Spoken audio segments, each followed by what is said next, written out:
I'm Jonathan Brown with Bethel Farms. I'm Senior Vice President of Production, going on 25 years with the company. Jamie Tedder with Bethel Farms. I've been with Bethel for close to 17 years now, been in the production side business for 20 years. Between the two of us, we work together to make sure that every stitch of sod going out here out of Bethel Farms, no matter which farm it is, it all needs to look the same. Perfect. As you can see today, it's not quite perfect. Dead middle of winter, we've had 3 of the hardest frosts that I've seen in probably the last 4 or 5 years. So, like many homeowners, our sod fields, as you can see, are a little bit brown. Not dead, just brown. It's a normal thing for that to happen, and I'm gonna let Jamie tell you a little bit about why that's a normal thing. Yeah, Jonathan mentioned that we grow approximately 3,200 acres of production grass here in Florida, and all of those 11 varieties are warm season grasses, which means they acclimate in the spring and summer and fall months much better than they do in the winter. So we're standing in a field right now, second week in February, and to Jonathan's point, we had 3 hard frosts over the last 14 days, and so this particular field we're standing is Floritanum St. Augustine, and it is got its winter color on it.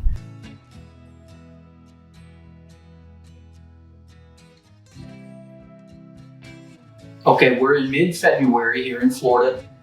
We did have some frost events here over the last couple of weeks. It did not get cold enough for your grass to die. It is frosted, as you can tell. It will grow out of it. It's in a semi-dormant state. When conditions improve environmentally in the form of heat and longer daylight conditions, your grass will rebound. No, your grass is not dead. It's just kind of sleeping right now due to all the cold weather. Basically, the frost has burned the top of the leaves.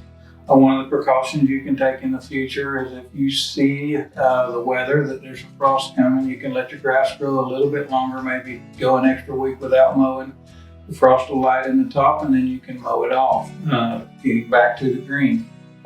If you let it go right now, it's going to green back up. This is just the way nature works. It's the way the plant protects itself. You can. I wouldn't drop the mowing height just to mow down off the dead frosted material. I would maintain your height the same, but it is okay to mow and tip it, as well as knock down any weeds that may have popped up, but you certainly don't have to if you don't want to.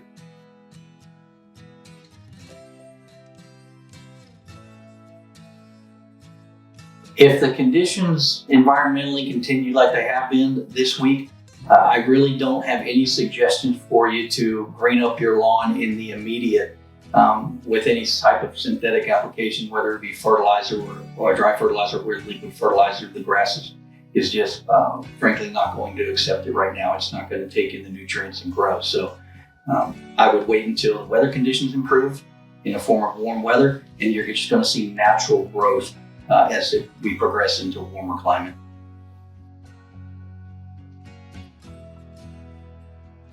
You'll want to fertilize, depends on where you're at. Always refer to the Florida Lawn Handbook, and that will give you the different zones: South Florida, Central Florida, North Florida, and the Panhandle. And that'll kind of give you an idea when you should be fertilizing. But generally, first of the spring, into February, 1st of March, you're going to be starting to put material out. Well, definitely in the wintertime blues, so you're probably not going to move anywhere near the water you would need in the spring or fall or summer. The grass is not growing aggressively, and you're not having the evaporation that you would normally have.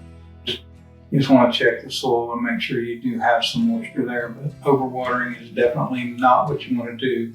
Some people think, well, if I water more, I'm going to get over this frost burn faster, and that's just not the case.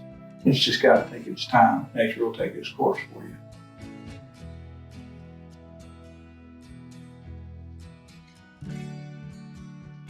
We're in mid-February after frost event. If I had to tell you, according to the calendar, when your grass is going to be green again, I think for a St. Augustine cultivar, it's going to green up sooner than, say, a zoysia's cultivar will.